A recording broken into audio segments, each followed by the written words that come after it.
Voilà, ce sera le micro.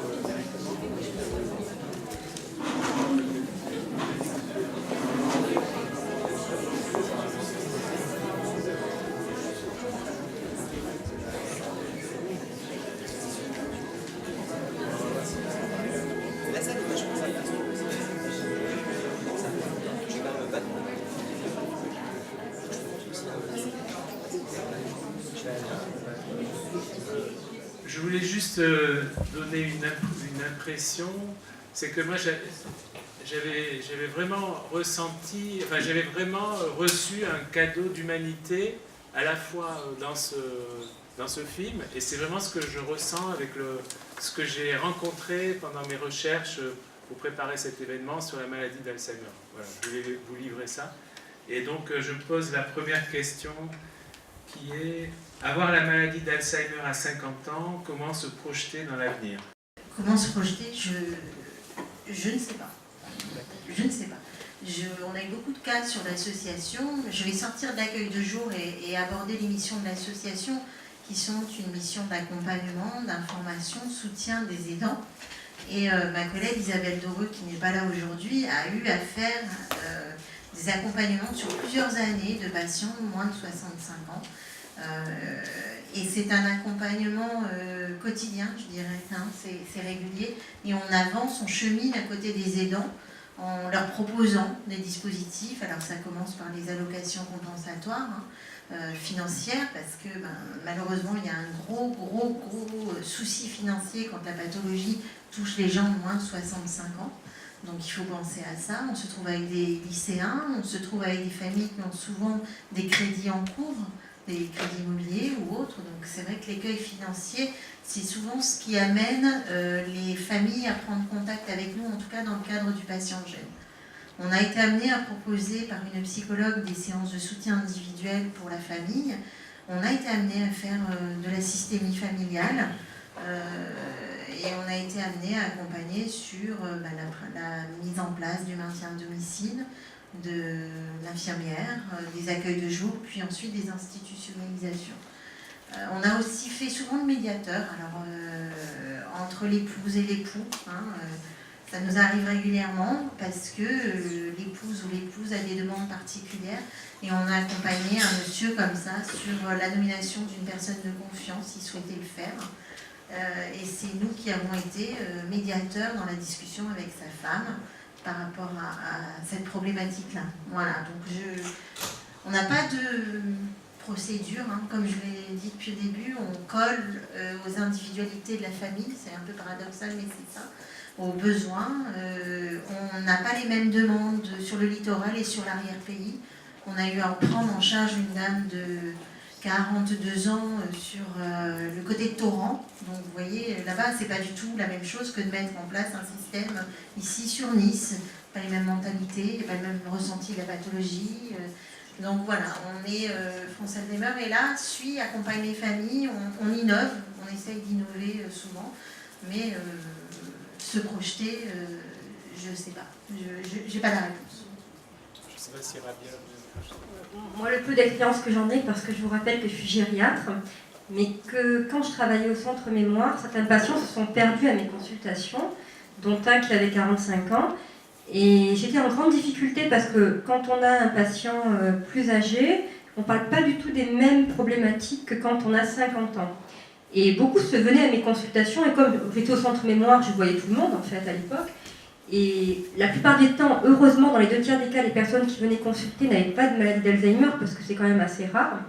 Mais j'ai eu un patient qui avait effectivement 47 ans, qui était un vrai patient atteint de maladie d'Alzheimer, et qui pour lui, se projeter dans l'avenir, c'était surtout de ne pas dire à sa famille qu'il était malade, de ne pas dire à son employeur qu'il était malade et qu'il avait des difficultés.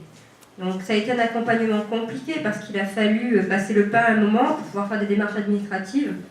Et souvent, l'impression que j'en ai eu moi, les patients plus jeunes essayent de compenser toutes les difficultés sans se projeter, Et ce monsieur qui avait effectivement un travail, mettait des post-it partout, avait trouvé des stratégies parce qu'il était très intelligent.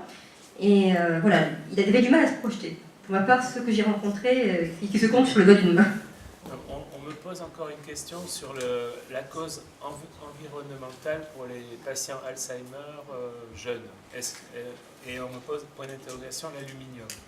Alors, il y a eu effectivement à un moment des tas d'études qui ont montré que l'aluminium ou d'autres métaux lourds pouvaient être en cause dans les maladies, et à contrario également d'autres substances qui nous protégeaient. C'est pas réellement, je dirais, établi scientifiquement, sur des valeurs, je dirais, scientifiques réelles.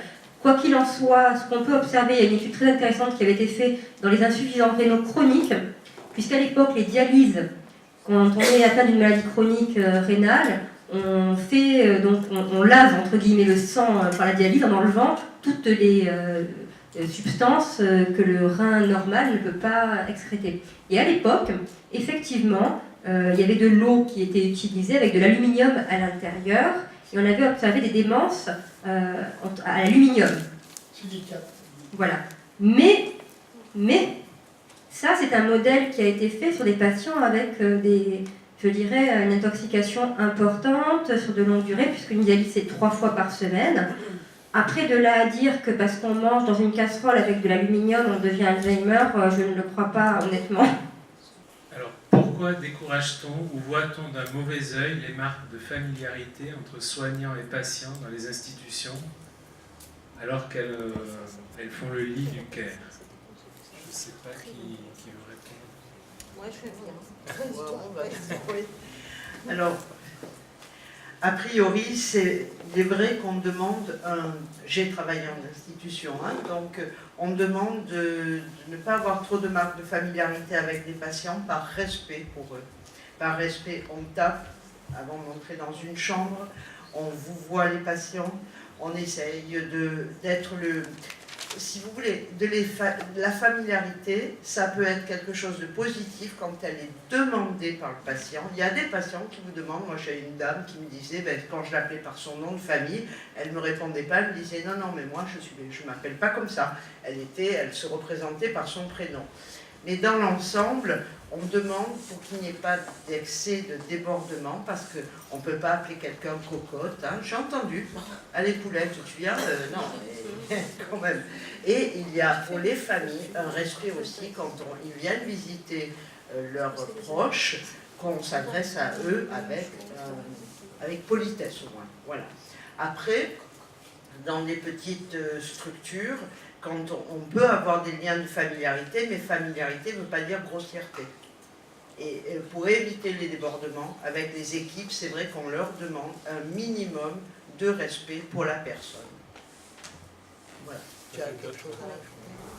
Oui, je vais faire part de l'expérience sur l'accueil de jour, puisque l'accueil de jour est vécu comme un club, hein, on en a parlé un petit peu tout à l'heure. Les patients ne viennent pas à l'accueil de jour, ils disent « je vais au club ». Donc, ils passent 8 heures par jour avec nous, et la demande systématique est mais moi je te tutoie, et on se voit tous les jours, on se voit 3 fois par semaine, j'aimerais bien que tu me tutoies ». C'est une demande des patients.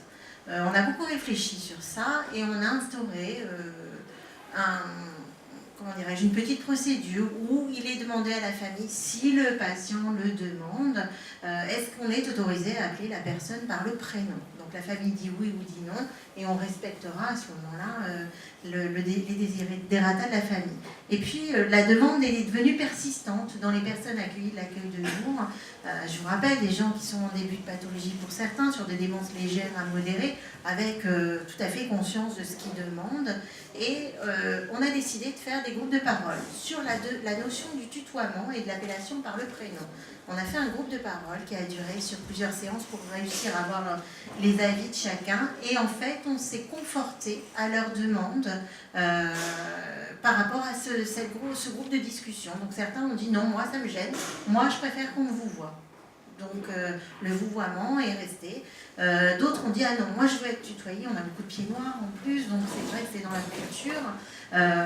Donc du coup on a eu rencontre avec la famille, et on a eu les autorisations ou pas de la famille, Et parfois, on a dû expliquer aux patients que la famille n'était pas toujours d'accord, ce qui a donné lieu parfois aussi à des discussions avec leurs proches.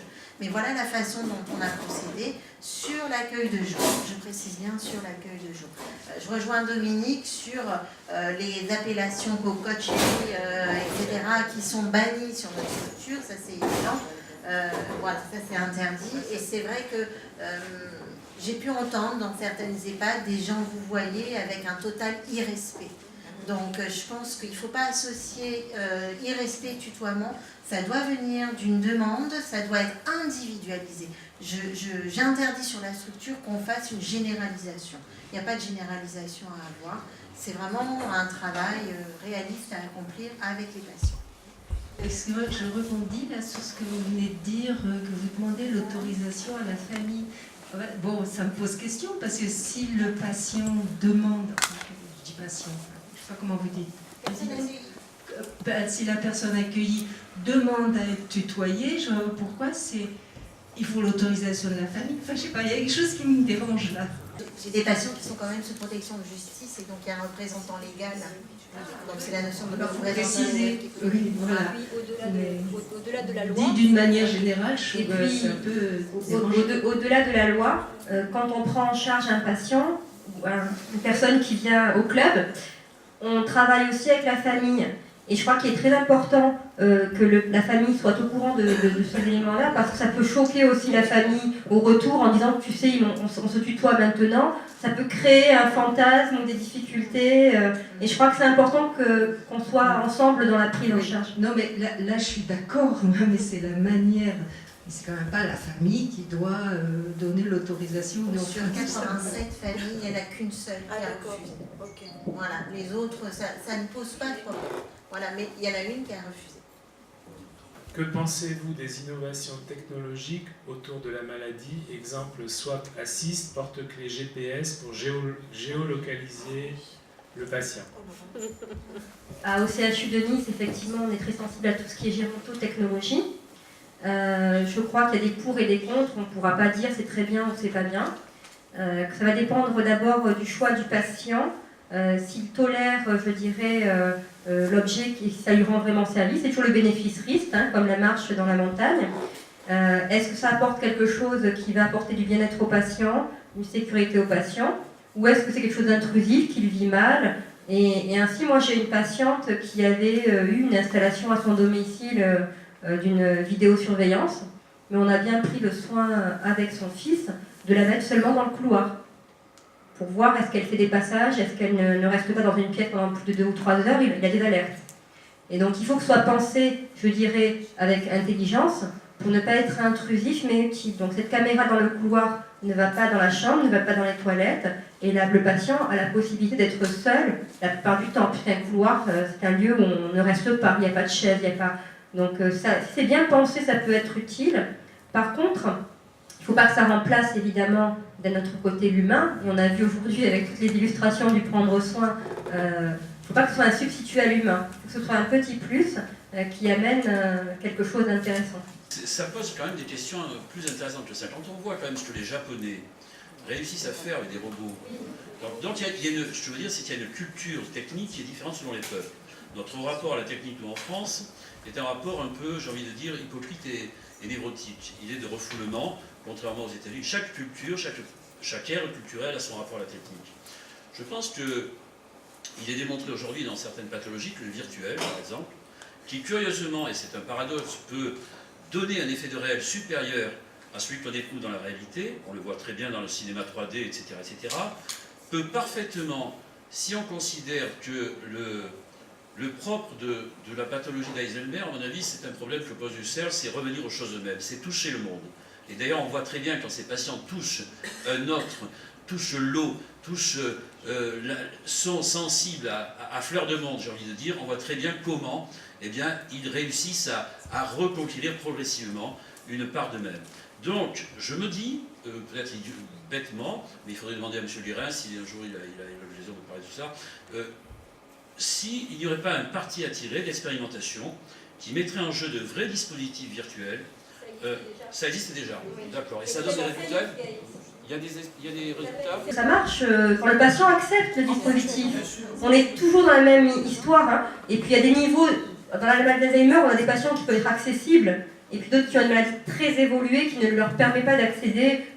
Professeur Robert également a travaillé avec le. Comment on appelle ça, ces jeux pour les enfants là. Le tactile avec la Wii. La Wii, voilà, avec la Wii. Et ça marche très bien quand le patient effectivement est en mesure d'avoir encore des praxies, donc des actions motrices possibles. Mais malheureusement, dans la maladie d'Alzheimer, on a souvent des apraxies qui rendent difficiles ces serious games. Oui, mais par contre, juste puisque nous on utilise la Wii, on utilise la table tactile du CM2R, qui est une grande table où vous jouez sur des jeux genre de palais, etc. Et sur des patients très détériorés, on a réussi à avoir des résultats extraordinaires. Sur la Wii, pareil. Comme ce sont des patients qui finalement se désinhibent un petit peu par rapport au regard des autres, ce sont des patients qui vont essayer et qui vont participer avec une joie parfois très spontanée. Et c'est vrai qu'ils sont très adhérents. Sur la Wii notamment, sur des jeux de boxe, sur le tennis, le ping-pong, et ils vont absolument participer sur ce type de jeu. Donc là, ça, on valide à petite dose et accompagné. Il n'est pas question, bien évidemment, de laisser la table comme ça et de partir. Donc l'accompagnement humain est important dans ce cas-là. Je rajoute également pour information, dans certaines maisons de retraite, ils ont ce qu'ils appellent une fenêtre sur cours finalement. Donc vous avez un paysage qui défile avec de l'eau, les bruits et les odeurs. Alors les patients qui sont agités, plutôt que de leur donner un tranquillisant, on les met devant et ils sentent, ils entendent, ils voient et ils se calment tout seuls. Et ça fonctionne très bien. Seulement, comme toute chose, ça a un coût important parce que ce sont des dispositifs qui sont quand même assez onéreux et ça demande également un accompagnant, parce que bien évidemment on ne met pas le patient et on s'en va, on reste avec le patient, donc ça demande un accompagnant par rapport au patient, ce qui n'est pas toujours réalisable dans certaines maisons de retraite où on a 2 soignants pour 20 ou 25 personnes, hein. Il faut être réaliste par rapport aux situations, mais évidemment que ça marche. Il y a des mutuelles qui commencent à rembourser maintenant un objet connecté, des mutuelles, hein, j'ai pas dit la sécurité sociale, un objet connecté par patient. C'est-à-dire Ça peut être effectivement le porte-clés qui signe l'entrée du patient avec le lapin. Vous savez, il y a des lapins intelligents qui signent, qu'on met à l'entrée de la maison. Quand le patient rentre chez lui, il a effectivement une petite pastille sur lui, sous ses vêtements. Et la famille sait qu'il est rentré à la maison. Et le lapin peut lui dire des choses. N'oublie pas de prendre tes médicaments. Voilà. Donc il y a un objet connecté par certaines mutuelles, je ne sais pas lesquelles, je ne pourrais pas vous dire, mais il faut se renseigner si on est aidant. Pour conclure un petit peu, je vais quand même noter du doigt, parce que j'ai entendu beaucoup de choses. Alors, je suis médecin coordinateur ici, ça fait 30 ans que je traverse les EHPAD sur la région. J'ai travaillé beaucoup sur les réseaux, avec l'association Alzheimer, etc. Mais donc, je suis là depuis 1 an. Je pense qu'il y a donc quelques dates qu'on voit dans le film. Et en regardant le film, ça m'a rappelé quand même une histoire. On est chaque jour, on fait partie de notre histoire et de notre humanité. Le plan Alzheimer, c'est 2008-2012. Le prix de ce film, c'est 2014, vous voyez, juste après le plan Alzheimer. Nous venons de traverser quelque chose de très important. Il s'est passé beaucoup de choses, on a oublié déjà plein de choses nous-mêmes. Il faudrait relire cette histoire déjà, et de ne pas l'oublier. L'ICP ici a ouvert en 2014, vous voyez, quand le film est sorti. Voilà. Et la vocation ici de l'Institut Claude Pompidou, c'est d'ouvrir une autre histoire, d'aller beaucoup plus loin. Et je pense que là, aujourd'hui, on démontre qu'avec des métiers très différents, cette pluralité, vraiment, est plein d'avenir. Et on a tout à créer. Le professeur Guérin disait tout à l'heure, le regard sur le vieillissement, mettons-nous-y, hein. Quel programme? Le regard sur la maladie, tout à revoir. Et aujourd'hui, on inaugure de nouveau une réflexion pour l'avenir. Voilà. Et ici, c'est une mosaïque, vous avez compris, qui est intéressante. J'avais rencontré Mme Pompidou qui avait lancé ce projet, qui avait été honoré par la ville de Nice à l'Opéra, hein, d'ailleurs, dont les fonds avaient lancé un des premiers projets culturels sur l'hôpital de Cimy à l'époque, suite à cette soirée. Et Mme Pompidou, donc, c'était son souhait de faire avancer les choses, et le plan d'Alzheimer a posé des choses, a changé les EHPAD, a structuré, a mis des fonds. Le chantier est très grand. On peut regarder, si on regarde en arrière, c'est énorme tout ce qui a été fait. Si on regarde le quotidien, on va dire mais c'est pas suffisant. Et on est toujours dans cette ambivalence très difficile, hein, parce qu'on veut toujours plus, c'est sûr. Voilà. Je pense que cette mosaïque qu'on a ici est intéressante parce qu'actuellement, il y a un groupe de travail donc, qui regarde la ville, hein, qui regarde les interfaces déjà de la maladie, on le voit bien avec l'association d'Alzheimer. Dans l'EHPAD, on a 4 lits temporaires pour aider les aidants à, entre 1 mois à 6 mois pour se poser. Et on accompagne, hein, jusqu'à des stades sévères et même en fin de vie, la maladie. Mais tout ce continuum remet en question un petit peu notre médecine et de travailler ensemble autour de cet institut pour vraiment reconstruire et continuer notre avenir sur ce vieillissement. Voilà, je crois que c'est pour ça qu'on veut depuis 2 ans que tout soit fait. Non, nous sommes vraiment qu'au démarrage, sûrement d'une belle histoire que Mme Pompidou, que les politiques ont voulu. Moi, je suis concerné, doublement concerné, si vous voulez, par l'Alzheimer. Et j'ai une fille qui est handicapée, adulte. Alors là, c'est une question médico-sociale, bien sûr. Alors je me pose la question, est-ce qu'il existe certainement d'autres familles dans la région qui se trouvent dans cette situation où la mère, par exemple, qui est quand même concernée par Alzheimer, la fille qui est dans une institution ailleurs, dans un autre quartier, le mari qui est un aidant, tuteur, etc. Alors on se demande depuis un certain temps s'il pourrait exister un établissement en fonction du nombre de familles. Il y aura un recensement à faire certainement pour regrouper et puis donner un embryon de vie familiale, parce qu'on parle de rapprochement, c'est magnifique, mais comment réaliser, disons, pour éviter une vie écartelée dans tous les sens. Alors voilà la question qui n'est pas simple, hein, mais qui existe certainement, encore une fois, pour d'autres familles, certainement. Il y a quelques années, c'était presque impossible. Hein. Aujourd'hui, ça devient possible. Parce que toutes les EHPAD prennent en charge la maladie. Ils sont des unités, du personnel formé, etc., qui s'est développé. D'où on peut maintenant, alors après, ça dépend aussi au niveau des aides, du budget, etc., mais on peut trouver, même au niveau social, des EHPAD qui peuvent regrouper un handicap et une personne. Le problème après, c'est l'âge. Le problème, c'est le problème social avec des dérogations qu'il faut avoir. Donc, mais on peut quand même en parler. Parce que les dérogations, avec des services adaptés. avec les services sociaux, on peut se poser la question, parce qu'on n'est pas à partir de 60 ans, mais les dérogations, on parlait tout à l'heure de la maladie Alzheimer jeune. Quand on m'avait demandé à l'époque, il y a quelques années, de prendre quelqu'un comme ça, 47, 50 ans, l'EHPAD, c'est non. Sur dérogation, on peut prendre quelqu'un en EHPAD. Ce n'est pas impossible. Si on regarde le texte tout seul, on va se dire c'est 60 ans en EHPAD. Non. Hein?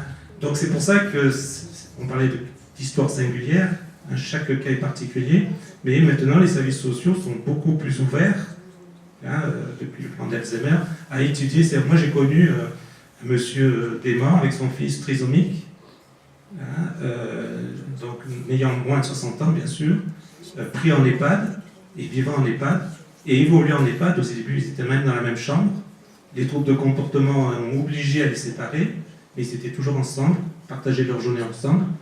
Le papa est décédé, mais je l'ai encore vu ce matin, dans l'EHPAD, il est toujours vivant et toujours accompagné. Et donc il n'a jamais été, malgré l'handicap, abandonné. Et son environnement continue avec toutes les connaissances qu'il a autour de lui. C'est une belle histoire qui a maintenant 7 ans, dans cette prise en charge. Donc vous voyez, les choses peuvent exister, il faut en parler, c'est bien. Il faut rencontrer les services sociaux pour essayer. Ça demande un peu de temps, mais il y a des solutions. Il faut simplement vous rapprocher de nous. On a un service social qui est vraiment très performant, avec une très grande connaissance sur le terrain, et vous indiquer des établissements qui pourraient correspondre à votre demande. Voilà.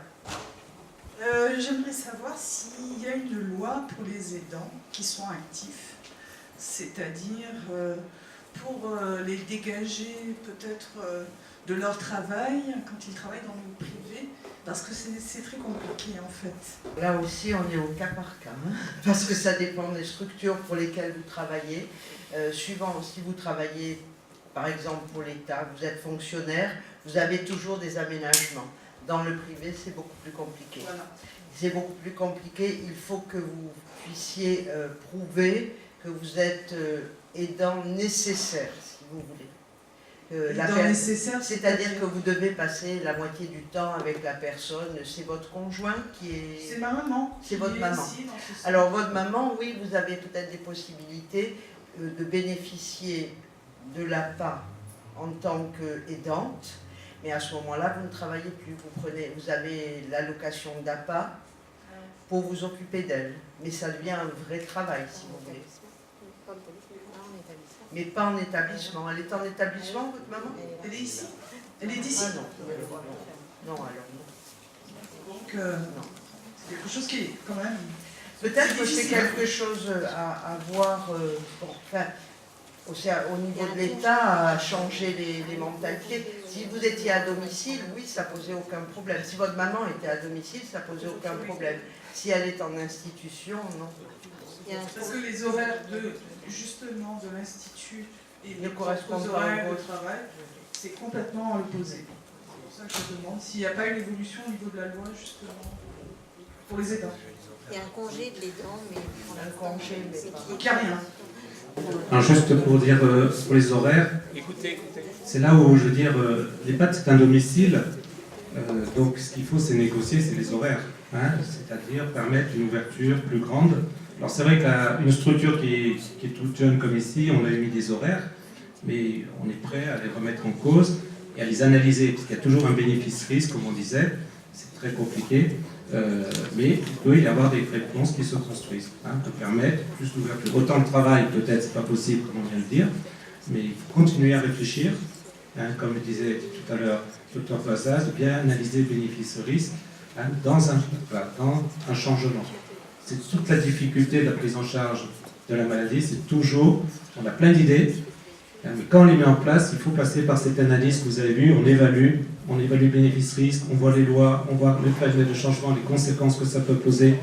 Là, on a des conséquences techniques aussi, sécurité incendie, etc. Donc c'est vrai que quand on revient au bout, on se dit c'est possible ou pas. Et ça peut être des fois progressif, ça demande du temps. Le temps aussi que tout ce qui est autour puisse s'adapter à un changement, par exemple, d'horaire. Voilà. Et ça, je pense que ça fait plus facile de continuer à travailler là-dessus qu'avec votre employeur. À savoir que depuis que la loi est passée le 1er mars 2016, les choses évoluent dans le bon sens au niveau des aidants, et notamment les aidants qui sont en activité professionnelle, qui soient dans le public ou dans le privé, le statut d'aidant va être réellement reconnu. Donc essayez de patienter, il y a des choses nouvelles qui vont sortir pour une véritable reconnaissance du statut d'aidant. Voilà. Alors que vous soyez salarié, bon, même si votre maman est en EHPAD, que vous vouliez être beaucoup plus disponible pour venir la voir, il y a des choses nouvelles qui vont sortir. Voilà. Ce que j'ai entendu moi, c'est qu'il y avait beaucoup d'aidants qui s'épuisaient, beaucoup d'aidants qui mouraient avant. Et est-ce qu'il n'y a pas un dispositif qui existe de temps partiel thérapeutique? Parce que est-ce qu'on ne peut pas considérer l'aidant comme un patient dans le cas où il ne peut pas rendre service? C'est juste une émergence spontanée par rapport aux différents dispositifs où des fois il faut avoir un peu de plasticité pour arriver à trouver la solution au quotidien, en attendant que le journal officiel est rendu actif la dernière loi de mars. Il y a une consultation fragilité qui existe au CHU de Nice qui s'adresse aux personnes qui sont âgées de 70 ans et plus et qui répondent à un petit dépistage et qui peuvent bénéficier d'une consultation entièrement dédiée sur la fragilité, donc avec un bilan nutritionnel, physique, tumoral, moteur, psychologique. Et j'encourage vivement les aidants à utiliser ce type de service parce que l'aidant va s'oublier. L'aidant passe en moyenne entre 6 et 7 heures par jour à laver, lever, habiller, faire manger son proche. Il s'oublie totalement. La consultation pour un aidant chez un dentiste, chez un gynéco ou autre ne sera pas effective parce qu'il va dire mais qu'est-ce que je fais de mon patient? Il y a autre chose à faire, c'est plus important, j'ai pas de temps à consacrer à moi. Il ne va orienter sa vie qu'autour du patient. Donc le statut de l'aidant est vraiment en cours de reconnaissance, c'est très long. Le docteur Philippe le disait, ça fait des années qu'on parle du statut de l'aidant. Il faut accompagner cet aidant à prendre soin de lui. Ça passe par ses consultations, par des consultations régulières. L'aidant naturel a droit à une consultation, je crois, annuelle, spéciale, chez son médecin généraliste qui est prise en charge par la sécurité sociale. Je serais curieuse de savoir le nombre d'aidants qui a fait appel à ce type d'accompagnement-là. Donc il y a des dispositifs qui existent, mais qui aujourd'hui ne sont pas pleinement utilisés peut-être par les aidants parce qu'ils préfèrent consacrer le peu de temps qu'il leur reste à leurs proches. Je vous donne l'exemple sur l'accueil de jour. Moi, je fais des bilans avec les familles en ce moment. Et quand je leur dis, mais vous faites quoi quand votre mari, votre épouse est à l'accueil de jour? Alors là, les réponses, c'est souvent, oh ben je fais les papiers. L'objectif de l'accueil de jour, c'est pas ça. L'objectif de l'accueil de jour, c'est de leur donner du temps pour prendre soin d'eux. L'objectif initial, il est là. C'est d'aller faire leur consultation, c'est d'aller chez le coiffeur, de faire leur séance de yoga, de gym, ce qu'ils veulent, mais en tout cas pas de faire tout ce qui est tâches administratives et ne pas utiliser ce temps de répit. Donc l'accompagnement des aidants, y compris dans le changement de mentalité, de statut, je pense qu'il y a un réel statut à travailler avec eux, est en route, il est en marche, mais ça bouge infiniment doucement, malheureusement. Au point de vue et pour répondre à monsieur, au point de vue effectivement de l'arrêt ou de l'aménagement du travail, malheureusement, je pense qu'un aidant qui est en activité professionnelle réelle, on l'arrêtera le jour où il fera une dépression ou un infarctus du myocarde, ce qui est malheureux. Alors après, c'est vrai que on peut être amené aussi, selon le mode de fonctionnement dans une entreprise, cela dépend de l'entreprise, parce que moi j'ai eu les aidantes qui s'arrangeaient avec leur patron sur travailler, cumuler pour terminer plus tard et avoir une après-midi où elles partaient effectivement pouvoir aider. Mais ça dépend de l'intelligence de son patron et des gens avec qui on travaille. Normalement, il y a la possibilité en tant qu'aidant, donc c'est peut-être pour des familles dont le parent est à domicile, mais il y a la possibilité de prendre jusqu'à 3 mois, c'est non rémunéré. Effectivement, c'est non rémunéré, mais c'est quand même une possibilité de le demander auprès des entreprises, et 3 mois, ça peut quand même soulager un petit peu. Mais effectivement, c'est pas rémunéré. Mais voilà, il y a la possibilité aussi, par le biais des RTT, d'avoir droit à des RTT d'autres salariés. Donc il y a des petites choses qui peuvent... C'est des grosses sociétés. Peut-être, mais en attendant, ça fait partie des choses qui sont possibles.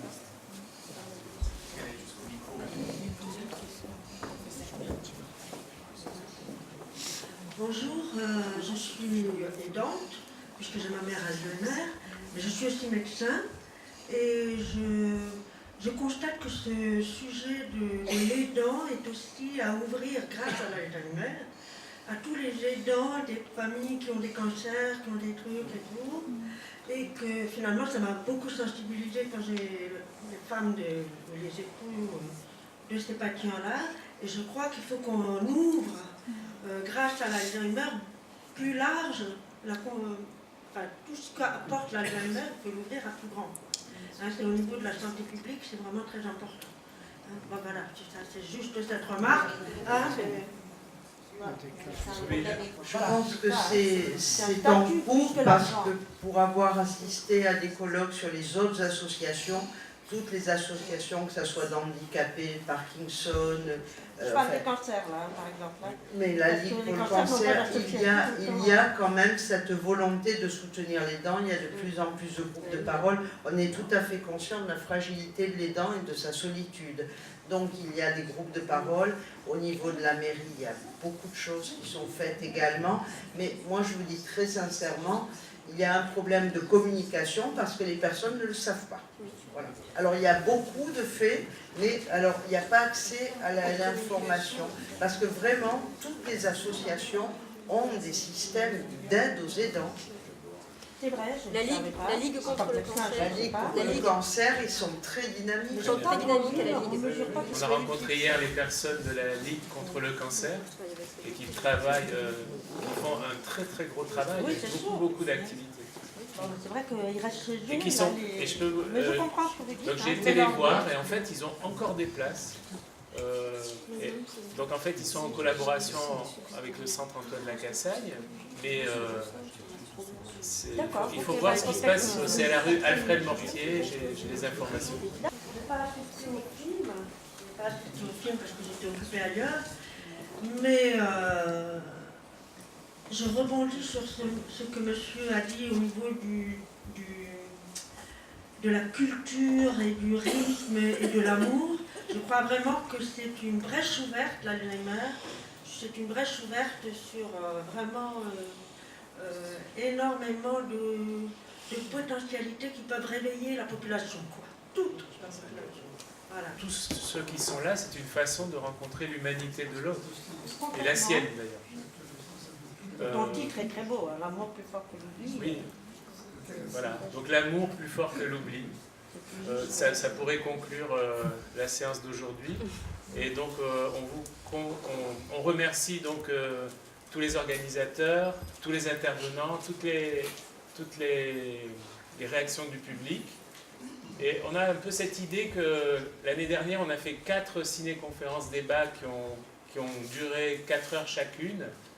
Et on pense que ces 16 heures par an pourraient être consacrées au prendre soin, que tous pourraient consacrer ces 16 heures par an. Donc il y a le prendre soin pour soi et le prendre soin pour les autres. Et donc cette école qui durerait 4 fois 4 heures par an pendant 4 ans permettrait à chacun de prendre soin de soi, de tous les autres et donc de la société. Voilà. Merci.